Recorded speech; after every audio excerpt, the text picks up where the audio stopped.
The news day continues here on One News Now. I'm Riza Diaz. After exhibiting unrest yesterday, two phreatomagmatic events shook Taal volcano again earlier today. PHIVOLCS announced that around 4:30 and 5 in the morning today, these events resulted in 800 and 400 meter plumes.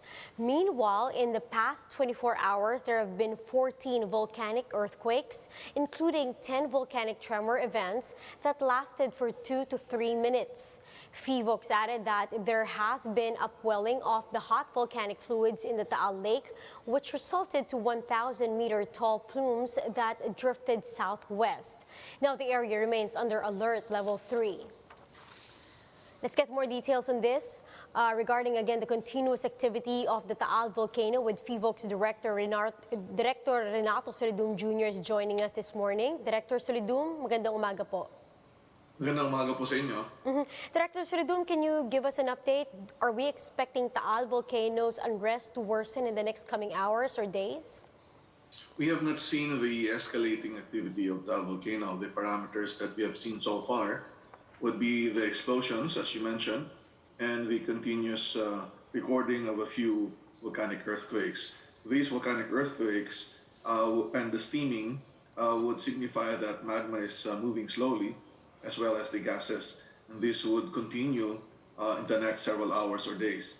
We have not seen the uplift of the volcano island, which would warrant interpretation of the possible magma from depth rising towards the surface. So we have not seen that. So we are maintaining alert level number 3 so far for Taal volcano. Sir Solidum, as we have reported, again, based on the 8 a.m. bulletin, there have been 2 phreatomagmatic events and 14 volcanic quakes. Now, what does this tell us? Well, this would tell us that the crisis or the unrest of the volcano is still continuing, and this would involve magma. As these earthquake events, the tremors and low-frequency volcanic earthquakes, would signify movement of magma and movement of gases. Sir, some residents in nearby areas covered by the earlier PHIVOLCS bulletin refused to leave their homes. What do you tell them? Well, we are a recommending agency which would manage the risk by looking at the condition of the volcano and the possibility of hazardous activities that might affect certain areas. And the reason why we have covered 5 barangays in Agoncillo and Laurel to be evacuated simply because they are the nearest barangays to the crater. The shoreline and the end of the Taal volcano island and their shorelines are very close. The water gap is so narrow. The fact that the main crater rim is lowest in front of them would put them in danger in case of stronger eruptions. The local government of Agoncillo and Laurel will then have to manage how the people will be evacuated or whether they would let men to stay behind, but they need to make sure that they have the ready vehicle using the easiest way out of the area if in case the volcano activity escalates. Sir, yesterday PHIVOLCS said there's a little chance that, or there's still no chance at all, that the Taal volcano will affect Metro Manila. Is that the same case still today? Well, as mentioned previously, the effect of ashfall on areas out of the volcano, like Metro Manila, will be dependent on the height of the eruption column that would be released by the eruption plus the wind direction. So currently, the wind direction, if the column will be less than 6 kilometers, will be to the west or southwest, and that is away from Metro Manila. So we need a very tall eruption column and the favorable wind direction towards the north and northeast for Metro Manila to be affected. So based on forecast by Pag-asa, the wind direction will not carry any particle from Taal volcano towards Metro Manila if the eruption is less than 6 kilometers. So we don't see it happening. Director Solidum, meanwhile, there's another volcano that is showing activity. The Canlaon volcano is also on low-level unrest. Are these two activities connected, and do we expect also the Canlaon volcano to worsen anytime? The activities at Taal Volcano and Canlaon Volcano are not related at all. They are distinctly separate from each other. Magma is rising in Taal Volcano. In contrast, in Canlaon Volcano, magma is not rising. What we have seen would be hydrothermal activity, where hot gases would boil the groundwater beneath Canlaon. But then, hydrothermal or steam-driven explosion can be a danger to people if they are within the 4-kilometer permanent danger zone. So we advise people not to go inside that zone. All right, thank you, sir. That was FIVOC's Director Renato Solidum Jr. We'll be back with more stories after the break. Keep it here on One News.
You're still watching One News Now. I'm Riza Diaz. The Health Department calls on fully vaccinated Filipinos to take their booster shots. Health Undersecretary Mirna Cabotaje said only 11.7 million received the booster shots out of 65 million fully vaccinated Filipinos. The department will also have special vaccination days in Region 11, Cotabato City, and Cebu Province from March 29 to 31st. Then from March 30 to April 1 in BARMM. Nag-apply na po ang DOH ng amendments sa EUA para sa mga piling bakuna na pwedeng ibigay pang fourth dose or second booster. Hindi sapat yung 2 doses lalong-lalo na sa kanila. Papaigtingin din natin yung pagbibigay ng information na kailangan ng booster. Lalong-lalo na ngayon na complacent ang mga tao.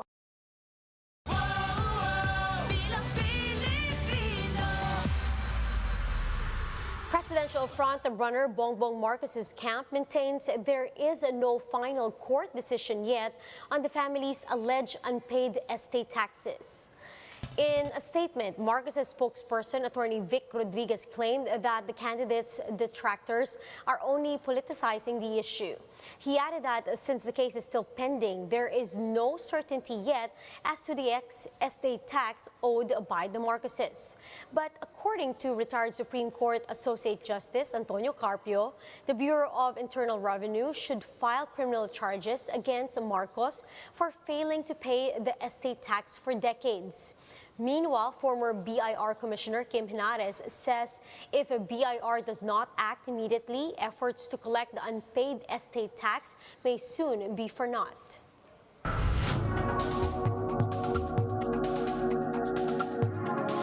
As sanctions befall Russia amid the country's attack on Ukraine, one space industry CEO says it's time to depend on local rocket engine manufacturers. More in this Bloomberg report. There's the lack of launch from Soyuz for Western players. Famously, in the last couple of weeks, OneWeb, a UK-based company, has been forced to buy launches from a competitor in SpaceX that has their own internet constellation. So that's one big piece of the story. And the second is the embargo on Russian rocket engine, in which Russia announced that they will no longer be selling here to the U.S. So I think the most common question I get on that piece of news is the U.S. was buying Russian rocket engines. I think that one always surprises folks. Yeah, it is a bit of a surprise, isn't it, given the political tensions. And, you know, I think folks forget that before SpaceX, there wasn't a lot of option out there, right, Joe? So this must be pretty good news for you and your company. Right. Is your phone ringing quite a lot to ask about the readiness of your rocket engines? It is. Yeah, obviously the international piece of this has been extremely busy. The U.S. government has been extremely busy, and then the commercial side is extremely impacted here as well. SpaceX obviously is doing a tremendous job filling their manifest with satellite operators, but the entire world has gone from a position of, is the launch market oversaturated, to why is OneWeb buying launches from a competitor? So I think that we're going to continue to stay really busy. And luckily, it's just shining a light on the propulsion industrial base globally and how companies like Ursa Major can come to help out both commercial entrants and the U.S. government. Let's now take a quick look at today's other top stories. Over 100 families have been evacuated after FIVOX raised the alert level over Taal volcano. But some residents in affected communities still refuse to leave their homes. Industry projections show petroleum prices are again set to increase this week. Diesel prices are expected to increase by 8 pesos and 30 centavos, while gasoline prices may increase by up to 3 pesos and 10 centavos. And after being canceled for 2 years because of the pandemic, Baguio City's Panagbanga Festival returns with its fluvial parade. And those are the top stories of the hour. Join us later again at 10:15 in the morning as we continue to monitor the day's biggest stories. You can also catch One News on a Signal Play app. Register for a free account now at www.signalplay.com and stream One News live anytime, anywhere. I'm Riza Diaz. Mask on, wash hands, and stay safe, Philippines.